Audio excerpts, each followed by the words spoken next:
ঈশান চোখ মুখ শক্ত করে বলে উঠল, বড্ড বেশি কথা বলিস। আমি একবারও বলেছি তুই খারাপ মেয়ে? নিজেকে নিজেই সবসময় ভেবে বসে থাকিস। ইচ্ছে করছে আরও কয়েকটা থাপ্পড় মারতে। আয়শা গালে হাত রেখে দাঁড়িয়ে রইল, চোখের পানি যেন বাঁধ মানছে না। ইচ্ছে করছে ছুটে পালিয়ে যেতে। ঈশান আয়শার চোখে পানি দেখে মুহূর্তেই নরম হয়ে যায়। কিছুটা এগিয়ে এসে বলল, আয়শার দু গালে হাত রেখে শুধালো, তুই এমন করিস কেন বলতো? আমি তো তোর ভালোর জন্যই বলি। আয়শা অভিমান মিশ্রিত কণ্ঠে বলল, লাগবে না, আমার এই ভালো। যে ভালোতে আঘাত থেকে বেশি ভালো আমার চাই না। কেন চাস না আমায় বল? তুমি সবসময় আমাকে আঘাত করো। তুই যেটাকে আঘাত বলিস সেটা আমার কাছে শাসন। আয়শা কপালে ভাঁজ এনে বলল, শাসন? শাসন। আমি চাই না এমন শাসন। ঈশান বুঝতে পারল আয়শা কেন এমন কথা বলছে। এর কারণ হলো ঈশান তখন আয়শাকে অনেক বেশি আঘাত করে ফেলেছিল। ঈশান আয়শার চোখে চোখ রেখে বলল, তখন খুব ব্যথা দিয়ে ফেলেছি তাই না? আয়শা চোখ নামিয়ে ফেলল। ঈশান আয়শার দু গালে হাত রেখে নামিয়ে পকেটে হাত দিল। পকেটে একটা মলম বের করে আয়শার দিকে এগিয়ে দিল।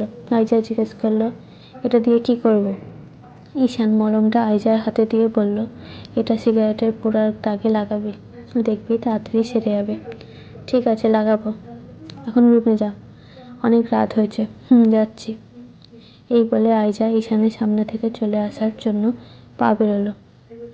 ঈশানও আয়শার সাথে সাথে হাঁটা দিল। আয়শা নিজের রুমে এসে দরজা লাগিয়ে দিয়ে বিছানায় বসল। এরপরে ঈশানের দেওয়া মলমটা ক্ষতস্থানে লাগালো। পরের দিন সকাল হতেই সারা বাড়ি জুড়ে বিয়ের হাঙ্গামা বেঁধে গেছে। যে যার কাজে লেগে পড়ল। আয়শা ঘুমের ঘোরেই ছিল। হঠাৎ তার মা মাহমুদা চৌধুরী দরজায় ঠকঠক করে ডেকে উঠলেন, আয়শা, আয়শা, এখনো ঘুমাচ্ছিস? ও তাড়াতাড়ি। মাহমুদা চৌধুরী আয়শাকে ডেকে চলে গেলেন। আয়শা ঘুম আর রইল না। বিছানা থেকে নেমে চলে গেল ওয়াশরুমে। ওয়াশরুম থেকে বেরিয়ে চুলটা আঁচড়ে একটু হালকা করে চোখে কাজল, হালকা লিপস্টিক দিয়ে চলে গেল। আয়শা সিঁড়ি বেয়ে নিচে নেমে ড্রয়িং রুমে পা রাখতেই দেখল তার বাবা নওশাদ চৌধুরী বেশ নীরব হয়ে বসে আছে। আয়শা তার বাবার কাছে গিয়ে বসে বলল, বাবা, তোমাকে এমন লাগছে যেন? নওশাদ চৌধুরী আয়শার দিকে তাকিয়ে লম্বা একটা শ্বাস ফেলে বলল, কিছুই ভালো লাগছে না। বুঝেছি, আপু আজ শ্বশুরবাড়ি চলে যাবে বলে তোমার মন খারাপ করে বসে আছো তাই না? মন খারাপ করো না, আমি আছি তো। তুমি আছো বলেই আমার কোনো মন খারাপ নেই। তবে আজ বুকের ভেতরটা ভীষণ ফাঁকা ফাঁকা লাগছে তোমার আপুর জন্য। আমার ফাইজা আজ কত বড় হয়ে গিয়েছে। আজ সে আমাদের বাড়ি সবাইকে ফেলে রেখে চলে যাবে আর একটা পরিবারে। রওশন চৌধুরী ধীর পায়ে ড্রয়িং রুমে আস্তে আস্তে বললেন, মেয়ে মানুষ, একদিন না একদিন তাকে বাবার বাড়ি থেকে চলে যেতেই হবে। নওশাদ চৌধুরী আর আয়শা দুজনেই রওশন চৌধুরীর দিকে তাকালো। রওশন চৌধুরীরা দুই বোন, এক বোন। রওশন চৌধুরী সেই এই বাড়ির কর্তা। তার স্ত্রীর নাম আমিনা চৌধুরী। তাদের একটা ছেলে ঈশান চৌধুরী। ঈশানের বাবা চাচাদের পারিবারিক ব্যবসা দেখাশোনা করছে। নওশাদ চৌধুরী, তিনি বাড়ির ছোট কর্তা। আর দুই মেয়ে, ফাইজা, আয়শা। আয়শা এবার অনার্সের প্রথম বর্ষের শিক্ষার্থী। রওশন চৌধুরী ছোট বোনের নাম হালিমা বেগম। তার হাজব্যান্ড এর নাম মিজান খন্দকার। হালিমা বেগমের এক ছেলে নিলয় আর এক মেয়ে ঈশিতা। হালিমা বেগম ফাইজার বিয়ের উপলক্ষে তার ছেলে মেয়েকে নিয়ে এখানে রয়েছেন। রওশন চৌধুরী বাবা বেঁচে নেই, মা বেঁচে আছেন। রওশন চৌধুরী নওশাদ চৌধুরী রওশন চৌধুরীর দিকে তাকিয়ে বললেন, তা তো যেতেই হবে, এটাই প্রকৃতির নিয়ম। সব মেয়েকেই একদিন না একদিন বাবার বাড়ি ছেড়ে চলে যেতে হবে। নওশাদ চৌধুরী আয়শার মাথায় হাত রেখে বললেন, এক মেয়ে আজ চলে যাচ্ছে, এখন এই মেয়েই আমার সম্বল।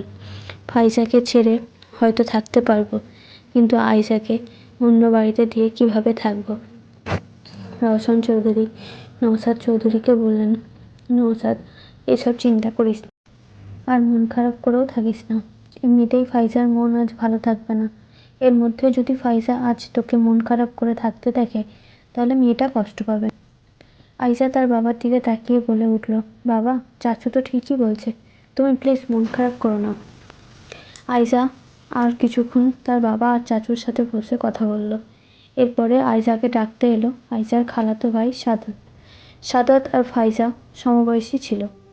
বিয়ে বাড়িতে সব কাজিন বলতে আইজার সব খালাতো মামাতো ভাই বোনেরা এসেছেন।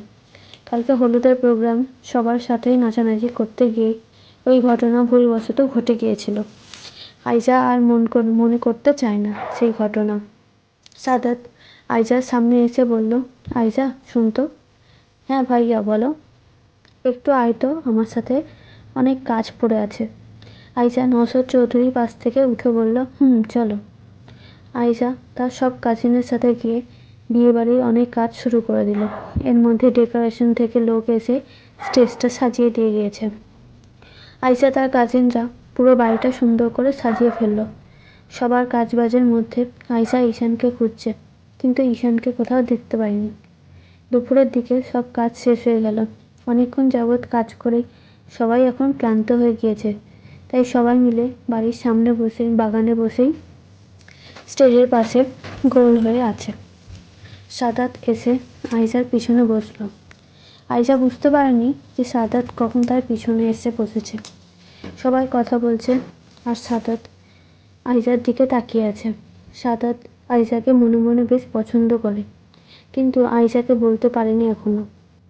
এর একটু পরে ঈশান নিজের গাড়ি নিয়ে বাড়িতে প্রবেশ করলো। এতক্ষণে সে বাড়িতে ছিল না। নওশাদ চৌধুরী বিয়ে সংক্রান্ত কিছু কাজে পাঠিয়েছিলেন বাইরে। ঈশান গাড়ি পার্ক করার সময় দেখতে পেল আইজাকে। এর সাথে সাদাতকেও দেখল। আইজার দিকে কেমন করে তাকিয়ে আছে। এই দৃশ্য দেখে ঈশানের শরীর রাগে হি হি করে জ্বলে উঠল। ঈশান চোখ মুখ শক্ত করে আইজাকে ডেকে উঠল। গল্পটি যদি ভালো লাগে অবশ্যই লাইক, শেয়ার, সাবস্ক্রাইব করে দেবেন। অনুরোধ থাকলো।